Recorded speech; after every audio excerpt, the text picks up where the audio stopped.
Okay, so this is a brief review of Chapter 6, Deviance. Okay, so what is deviance? Deviance is a behavior, trait, or belief that departs from a norm and generates a negative reaction in a particular group. So, defining something as deviant requires us to examine the group norms and how the group reacts to certain kinds of behavior. So this means that what is deviant in one culture may not be deviant in another.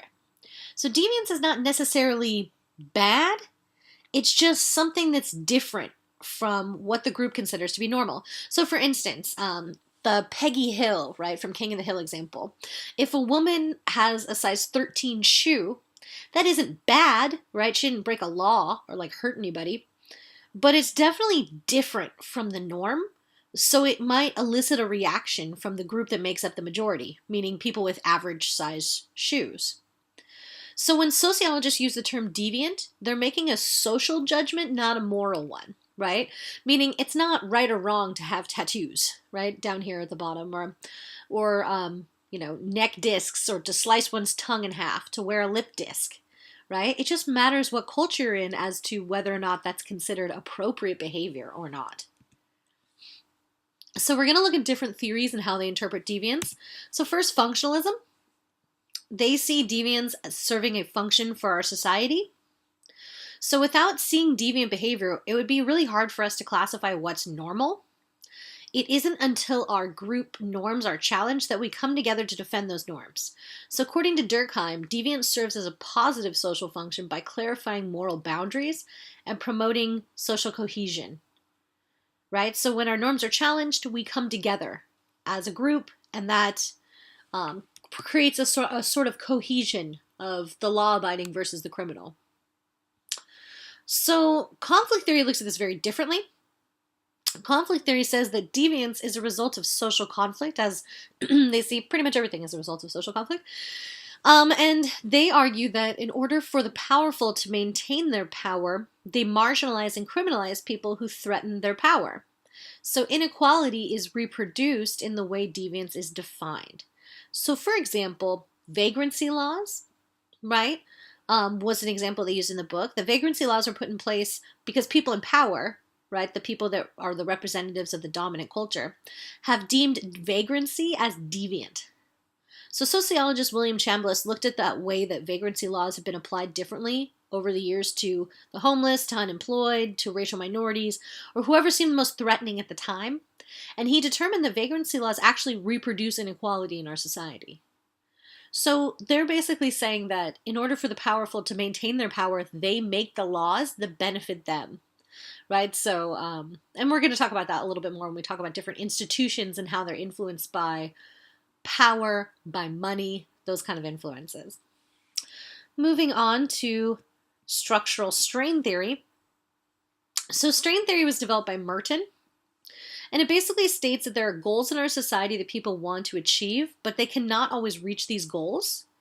And this creates a stress or strain because people are aware of the goals, but they don't have the means to achieve them, right? So structural strain theory, sometimes just called strain theory, acknowledges that there are certain goals society deems acceptable. So if you think about what these goals might be, right? Typically in our capitalist society, being successful, having those society's goals would be a nice car, a big house, a family, a good job, lots of money, etc. Right? This kind of notion of the American dream, right? This idea that there's a common theme about what Americans should achieve to be called successful. So strain theory then discusses the difficulties that many people have in trying to achieve these goals, and the frustration that can occur between knowing what the goals are and not being able to achieve them is the basis of Merton's strain theory. And he develops different typologies that we'll go through. So part of this is, this table basically has the combination of all his different typographies. So first you have, basically we'll talk about that in a bit, but we'll break it down a little bit. So remember, the goals are not the individual or personal goals like saving money or something like that. They're the socially acceptable goals like the American dream, having a good job, a nice car, money, etc. So the means are the way that we make those things happen.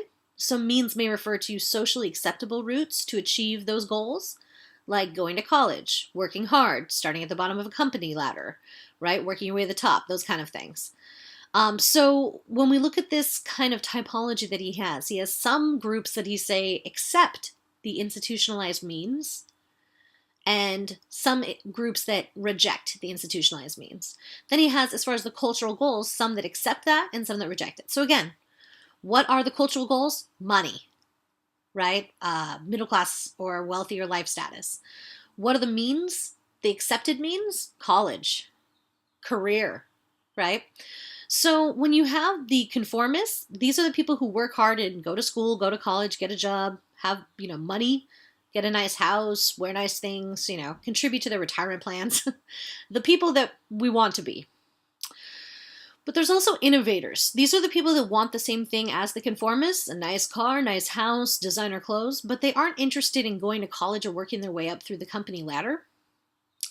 So there's a lot of people that basically, because they don't have the ability to go through the institutionalized means, they still accept the goals, so they become innovators. So my mentor focused a lot of his research on Dominican drug robbers in New York on this concept of innovation. So these young men went to, basically lived in a very economically deprived area, went to schools that were not funded, that were just warehousing them, did not have real economic or social opportunities.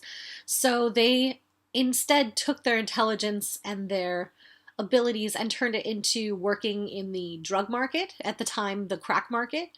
But then the crack market dropped out in the early 90s, so they had to find a way to still supplement their income, in a situation where there's not actual legitimate jobs available. So they started robbing drug dealers instead of being a drug dealer. So anyway, blah, blah, blah. Basically, innovation is the idea that they wanted a nice car, nice house, those goals of society, but they didn't have the opportunity to do it the institutionalized way, but they still found a way to do this. So this is kind of common of a lot of, those kind of underground economy people. Though the book uses Bill Gates as an example, I still think that's kind of hilarious, because it's like they act as if Bill Gates was like rags to riches or something and not like upper middle class to riches. Which really, really kind of warps the narrative. But anyway, innovators are typically those that they find a way to make it work, right? So it might be through drug sales or other illicit means, but they try to meet those goals a different way. Ritualists are the people that they don't really think about the goal of the big picture. They just live their lives day to day, paycheck to paycheck. So they go to work, they have a job or whatever, but they typically don't talk about their long-term moves. They just simply keep to their routine.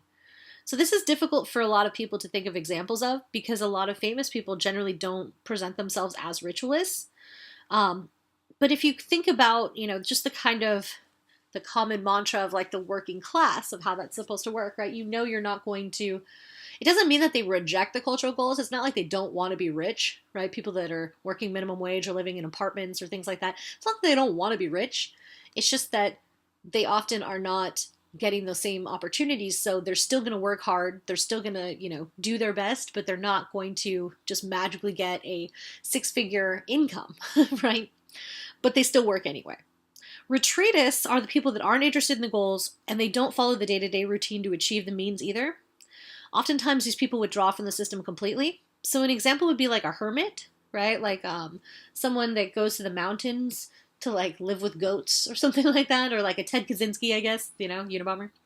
Anyway, so oftentimes, people in this group are basically withdrawing from the system because they basically don't see it as reflective of their choices. And then rebels are really interesting. Those are the people who don't accept the goals of society and disagree with the means of achieving them. So that means that they don't care about money, fancy house, nice cars, so on, etc. They create their own goals and their own means. So an example of this could be the kind of new tiny homes movement, right? The ideal that people want to not have a mortgage. They want to have financial freedom and not have to work so many hours for just a whole bunch of crap that they don't need, a big house that they're not going to use. Instead, for like 25 grand, they can basically just buy the house outright and live in a tiny little house.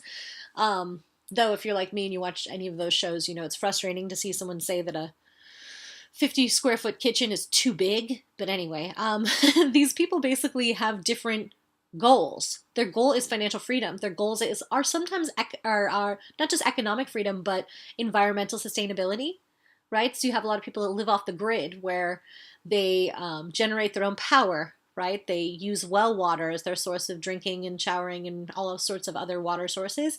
They grow their own food, right? They're basically trying to be sustainable outside of the really destructive natures of, modern day capitalism. So their goal isn't the big house, the nice car, whatever. Their goal is that economic freedom, the environmental stability, all that kind of crap. And then their means, of course, are very different than the majority of us, right, as our day-to-day life. So this is just the way he kind of looks at whether or not people fit into the expected social roles that we have for them based on their place in these typologies. Okay, so moving on to other theories of deviance, you have differential association. So this is a symbolic interactionist perspective developed by Edwin Sutherland. And so Sutherland suggested that the main reasons people become deviant is that they're trying to learn to be that way from the people that they associate with. So this theory of deviance may remind you of social learning theory because it says that we tend to mimic significant role models in our lives. So basically, differential association states that we learn deviance from interacting with deviant peers. So that's kind of that notion you might have heard of, like hanging out with the wrong group of friends, or that kind of idea that when you interact with deviant peers, you want to be accepted by those peers, so you're going to act more deviant to be accepted into their group. Labeling theory is another symbolic interactionist perspective, this time developed by Howard Becker. And this states that deviance is caused by external judgments or labels that change a person's self-concept and the way others respond to him or her. So Becker suggests that labeling can lead to a self-fulfilling prophecy, a prediction that causes itself to come true. So Becker asserted that when people are labeled, the label becomes part of their self-image. So if someone tells you you're smart, you're so smart, look how smart you are, oh, you're the most smart, person, then you start perceiving yourself as smart. Likewise, if someone tells you that you're bad, and you're, the bad kid, you don't behave well, that becomes part of your image, and you might begin to act out as a result of that label. So labeling a person can lead to that person acting out their label. This is especially true if the label is anchored or confirmed by many agents of socialization. So if a child is labeled bad by a parent, and then by school, and then after school care, and by friends, the label is increasingly likely to become part of that individual's self-perception. So this is important because it's this idea that the more someone tells you, like, you're bad, you're bad, you're bad, at first you're like, no, I'm not, I'm good, I'm the good guy.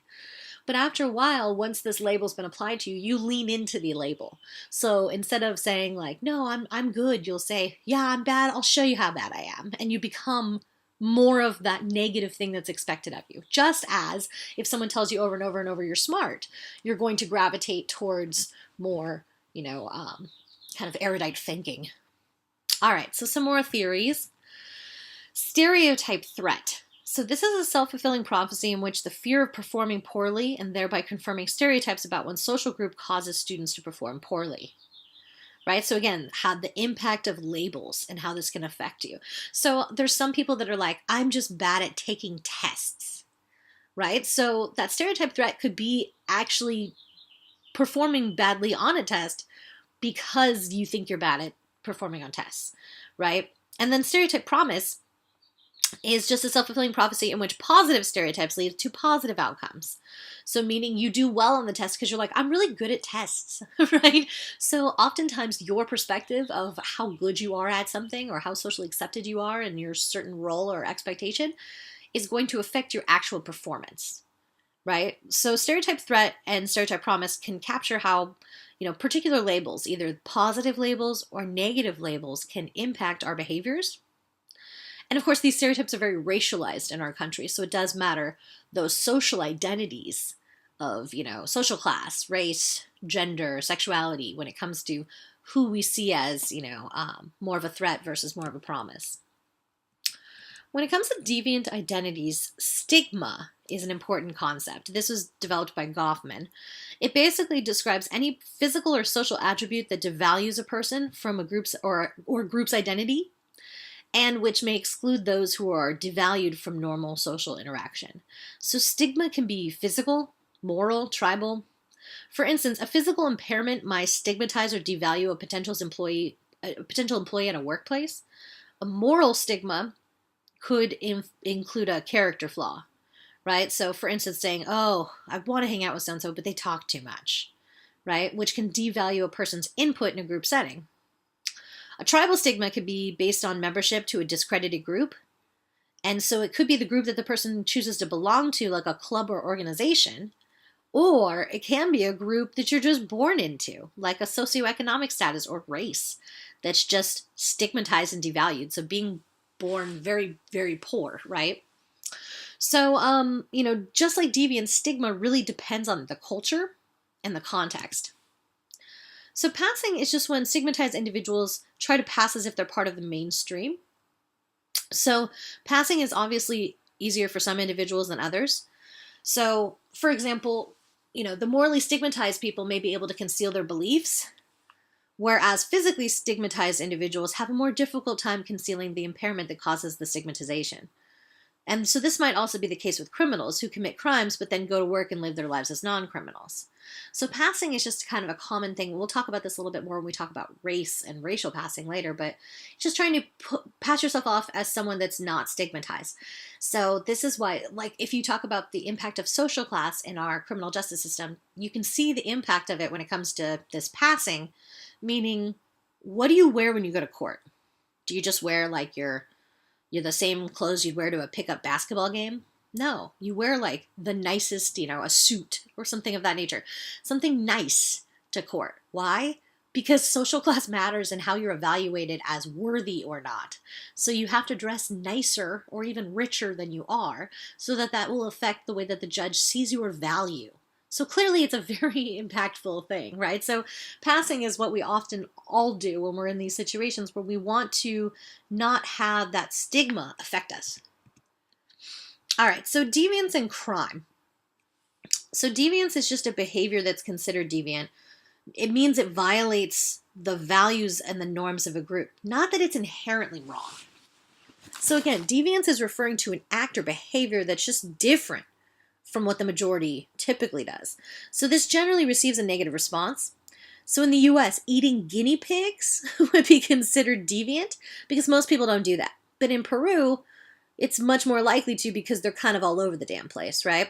So they were at least at some point a staple part of the diet. So eating guinea pigs isn't right or wrong.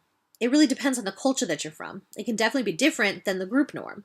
Our norm is to put them in a weird little cage and let them stink up your child's bedroom, right? So, obviously when it comes to crime itself, this is the violation of a norm that has been codified into law. But when you're looking at deviance, we often look at the way that crime is related. Because if deviance is saying that something goes against our expected behaviors and so it's wrong, crime is actually codifying that into law. So, the punishment for this kind of deviance can include state-backed sanctions, making this a worse punishment than for non-criminal types of deviance. So in the US, serious crimes are punished by imprisonment, but in other countries, types of punishment can include many different things, right? And this has a lot to do with the cultures or even just regional differences. That obviously we have the resources to incarcerate a lot of people. It costs a lot of money. We incarcerate more people than anywhere in the world. But in other places, they find other means of punishment. So such as shunning, right? I don't know how many of you have ever been banished, where they just take you to the city limits and go, okay, you can't come to Walnut anymore, right? Corporal punishment, something that we saw in our own schools for a long period of time, right? It used to be okay for a teacher to walk around with like a big yardstick and just like thwap students on the knuckles when they weren't paying attention. And again, that was just normative, that you could like use that kind of punishment within the school system. So this shows that acts that are deemed criminal and their punishments change over time. So obviously, when we had prohibition in the 20s and 30s, alcohol was illegal in the US, but at this point, it's obviously legal pretty much everywhere. In contrast, heroin used to be widely available in the US. It was sold by Bayer until 1910, right? Like you can get Bayer aspirin, you can get Bayer heroin. But the U.S. government was even taxing it, right? It wasn't banned until the 20s, 1925 or something like that. So, if you think about these laws and crimes and punishments that we have, a lot of them are different today than they used to be, right? Or just even look at drunk driving, right? Which in the 50s was not taken very seriously, right? It was just kind of a common thing, like, yes, people drank and they drove, right? And nowadays, you can get like $10,000 worth of fines in California. You have to go to classes. You could even lose your license, right? Those kind of punishments have changed dramatically. Why? Because we see it as more of a problem now than we did in the 50s, right? In the 50s, it was more commonly accepted as a behavior, so it wasn't considered as deviant. But nowadays, especially after the 1990s, groups like Mothers Against Drunk Driving, MAD, have really organized a lot of public awareness campaigns and things like that to talk about the needless deaths of so many people because of drunk driving, right? So of course, that's just one example of how we understand crime itself and the punishments related to it change as we change. When it comes to control and punishment, there's 4 main philosophies of punishment. Each offers a different approach. In practice, these often overlap. So the first is deterrence. This is preventing crime by threatening harsh penalties. So let's say in a deterrence model, if you're in a hurry to class and you start to, exceed the speed limit, do you ever slow down because you think, well, I don't want to get a speeding ticket? If so, that potential penalty has deterred you from committing a crime. So the idea is that if you make a penalty for something larger than the benefit that you would get from it, you can deter someone from doing it. So that's why we have, capital sentences on certain crimes, meaning you could get the death penalty for killing someone in a lot of states. Why? Because that's supposed to deter people from doing it. Though it doesn't actually, and we'll talk about that later. Anyway, retribution. So this is where you retaliate or take revenge for a crime that's been committed. So if you've ever heard of the saying eye for an eye, right, that's the premise behind retribution. You've committed a crime, therefore society has the right to retaliate against you in a certain way. And a lot of people would argue that our current criminal justice system is very much focused on retribution. Incapacitation is removing criminals from society and imprisoning them. So incapacitation may depend on the severity of a crime committed. If our society imprisoned every person who ever jaywalked, there would be very few people left out in society. Then again, if the penalty for jaywalking was imprisonment, maybe fewer people would do it. Or at least that's the logic of deterrence, right? So that's part of the logic behind creating sentences for crimes, is to try to have some way to keep people from doing them in the first place. Rehabilitation is the goal of reforming criminals so that they can re-enter society. So rehabilitation suggests that we should include some sort of education and training in prisons so the prisoners are able to contribute to society upon their release. Right? We found that in so many research studies on recidivism, recidivism just being the likelihood of someone returning to prison within a short period of time of leaving prison, they found that the thing that effectively reduces recidivism the most is learning a trade or getting an education like a degree, because then someone can actually get a job to support their families with a certain amount of money that's going to keep them out of the underground economy. But again, if they're facing the felony stigma of having a felony and not being able to get a job, plus they have no discernible skills or training, their likelihood of getting a job is very low, so their likelihood of returning to the underground economy is very high. Right? So rehabilitation has different degrees of success or failure, depending on the crime committed. But even though rehabilitation is usually less expensive than incarceration, we tend to see more sentences of incarceration than rehabilitation. Part of this reason is because if you think about the war on drugs, right? We've incarcerated a lot of people that are nonviolent drug offenders, right? When we know that giving them drug treatment programs is not just way less expensive for the overall system when we're talking about millions of people, but also much more effective in reducing recidivism. Because if you're talking about a recurrent drug addict, unless you deal with the underlying drug addiction, they're just going to keep being arrested for using drugs, right? So sometimes rehabilitation, the real issue of it, though, is that we don't think that the deviant are worthwhile, meaning criminals are the one group in society we're allowed to hate, and we often don't think that they should get anything good, meaning rehabilitation. So as far as training programs, college programs, things like that, whenever there's budget cuts, those are the first things to go, largely because we don't see them as worthy, right? So can deviance be positive? So positive deviance is defined as an act that is outside of the norm but may actually be heroic rather than negative. So if you think of an example, typically people think of like Rosa Parks, which is actually a fun story, if you haven't heard of Claudette Colvin, that was actually the first person to do what Rosa Parks did, but she was a 15-year-old that became a unwed teenage mother. So the civil rights movement didn't want to use her as their poster child because they assumed that people would not see her deviance as positive. They would see her deviance as like a result of her being, you know, an out-of-control teen or something like that. So they used Rosa Parks, who was above reproach, had, you know, was just like a upstanding member of her community, of her church, all of these things, never arrested for anything, versus, again, Claudette Colvin, her father was an alcoholic, all of these things, these skeletons in her closet. So they instead kind of staged that incident that we know of as the Rosa Parks heroic movement. It was actually done first by a 15-year-old, fun story. But anyway, typically we think of these things as, you know, breaking a law, but a law that was unjust, right? That we later on see as historic. So I put in a video here as an example, which I will add to this clip, right? Or I'll add this in right here, about Bree Newsom in 2015, kind of a more modern example of this, of climbing a flagpole in front of a state house, trying to take down a Confederate flag during the arguments about this in response to a white supremacist going into a church and murdering a bunch of African Americans. You know, she basically decided, you know, just talking about these things is over. I'm gonna, you know, climb this thing and take down the flag myself as a symbolic act of how we need to really deal with this underlying racism. So anyway, this is one of those things that it helps us shed light on issues that need to be addressed. It also, you know, shows us that if people don't speak up against these things, and sometimes if people are not willing to be deviant, meaning if they're not willing to protest, if they're not willing to do strikes or sit-ins, if they're not willing to fight against injustice, then injustice is just going to continue to be part of the law. So we know that our values are what get put into laws. And sometimes our values run on those social hierarchies, right, of race, class, gender, sexuality, etc., etc., etc. So we tend to value the people with the most power, and we tend to devalue the people with the least power. So it's easy for us to create laws that stigmatize the poor, that stigmatize people of color, that stigmatize sexual minorities, right, things like that, because it's a reflection of the power system that we're trying to maintain in the culture.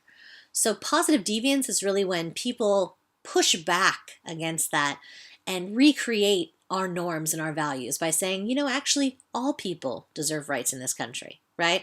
Those kind of things, which really expand our notion of what right and wrong is and show that when it comes to laws, it's not as if they are solidified as right and wrong. They're just reflections of our current day modern interpretation of values.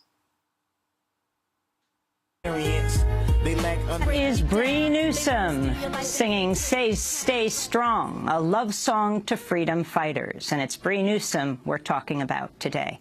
This is Democracy Now!, democracynow.org, The War and Peace Report. I'm Amy Goodman. Democracy Now! Has just returned from South Carolina, where the massacre of 9 African-American churchgoers by a white suspect who embraced the Confederate flag has renewed protests to remove the Confederate battle flag from outside the state capitol on its grounds. Last Tuesday, South Carolina state lawmakers agreed to debate removing the flag later this summer. But early Saturday morning, a 30-year-old African-American woman named Bree Newsom, with a helmet and climbing gear, scaled the 30-foot flagpole and unhooked the Confederate flag. As police officers shouted at her to come down, Bree Newsom shimmied to the top of that flagpole, took the flag in her hand, and said, quote, "You come against me with hatred, I come against you in the name of God. This flag comes down today." You come against me with hatred and oppression and violence. I come against you in the name of God. This flag comes down today. Bree Newsom recited Psalm 27 and the Lord's Prayer as she brought the flag down. As soon as she reached the ground, she was arrested, along with James Tyson, who had stood at the bottom of the pole to spot her as she climbed. News station WIS spoke to Bree Newsom as she was led away in handcuffs. She told them, quote, "Every day that flag stays up, there is an endorsement of hate." Ma'am, why did you do that? Because it was the right thing to do, and it's time for somebody to step up. Do the right thing. We have to bury hate. It's been too long. It's killing us, literally. We can't do this. We can't be warring with each other all the time. It's not right. Why not wait until lawmakers Vote to take it down. What is there to vote on? There's doing the right thing and there's doing the wrong thing. It's time for people to have the courage. Everybody who knows what the right thing is to do, we have to step up in love and nonviolence. We have to do the right thing or else it won't stop. Every day that flag hangs up there is an endorsement of hate. I prayed on it.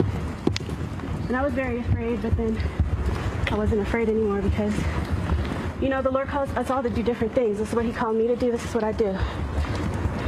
Ma'am, what is your name? Bree Newsom. That was Bree Newsom speaking to WIS, the local station in Colombia. She was being escorted away by a black law enforcement officer. Bree Newsom's action went viral and was seen around the world. Her bail fund has raised over $110,000. Oscar-nominated filmmaker Ava DuVernay was among the many to hail her, writing on Twitter, quote, "I hope I get the call to direct the motion picture about a black superhero I admire. Her name is Bree Newsom." But within about an hour, a maintenance worker and state security officer had raised a new Confederate battle flag on the Capitol grounds. Bree Newsom's protest capped a week which saw at least 6 predominantly black churches across the South destroyed or damaged by fire, at least 3 of them arsons. It came one day after President Obama delivered the eulogy at the funeral for South Carolina State Senator and Reverend Clemente Pinckney at Emmanuel AME Church in Charleston, South Carolina. He was speaking at the College of Charleston, the arena that held thousands. Democracy Now! Was there. The president called for the flag to come down.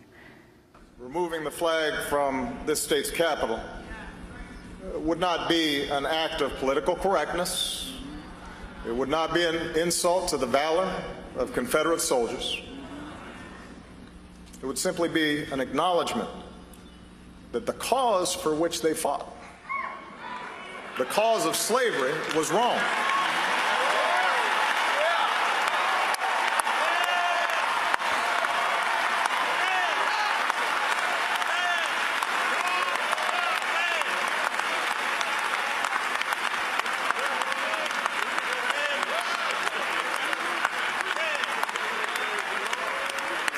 The imposition of Jim Crow after the Civil War, the resistance to civil rights for all people, was wrong.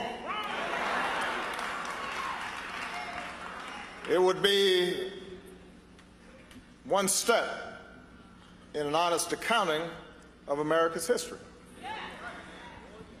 A modest but meaningful balm for so many unhealed wounds. It would be an expression of the amazing changes that have transformed this state and this country for the better because of the work of so many people of goodwill, people of all races striving to form a more perfect union. By taking down that flag, we express God's grace. That was President Obama speaking Friday before thousands of people at the College of Charleston for the funeral for Reverend and State Senator Clemente Pinckney. That was one day before Bree Newsom took the Confederate battle flag down on the Capitol grounds in nearby Columbia, the state capital. At 11 a.m. on Saturday, the funeral service began for Cynthia Hurd, a 54-year-old librarian killed in the Charleston massacre on June 17th by the accused white shooter, Dylan Roof. Meanwhile, in the capital, Columbia, about 2 hours away, Confederate flag supporters held a rally in front of the newly replaced flag. Anti-racist counter-protesters also attended, standing shoulder to shoulder with the flag supporters, asking passing drivers to honk the flag down. Democracy Now! Was there. I spoke with the protesters on both sides. Heritage, not hate.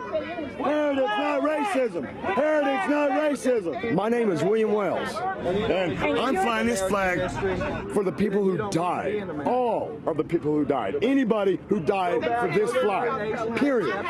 Period. It ain't got nothing to do with black, white, Are you opposed to slavery? Hell yeah, I'm opposed to slavery. That wasn't what does cool this either. flag mean to you? This means the 13 original colonies wanted to stay out of the United States government. Can I ask what your thoughts are listening to him and this rally? What is your name? My name's Brayley. And tell me the sign you're saying, you're holding. It's to represent the 9 people who lost their lives in Charleston. And what else does it say? It says, "Honk the flag down." What are your thoughts about the Confederate flag? It doesn't represent me. My people as an African American. I'm an African American woman.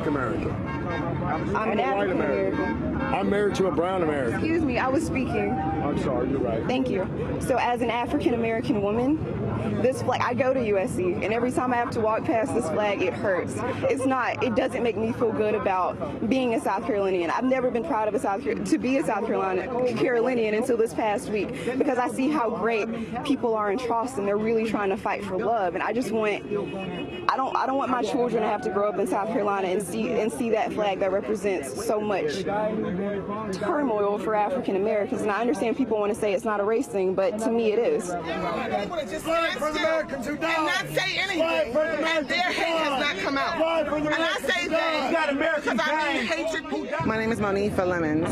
What the flag means to me is we're standing on a street now that if you cross over that bridge, right, you're known not to be there at night.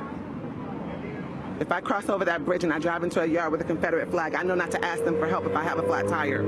I just know that. I'm not saying it's true. I'm saying that I know that. All right? I'm saying that I know that for a fact. So what we have to do is stop acting like we don't know that when somebody has a Confederate flag in their yard, don't stop there. Go, take it down. Take it down. Let's go, let's go, let's go. Take the flag down. Take it down. Take it down. This is just the first stepping stone.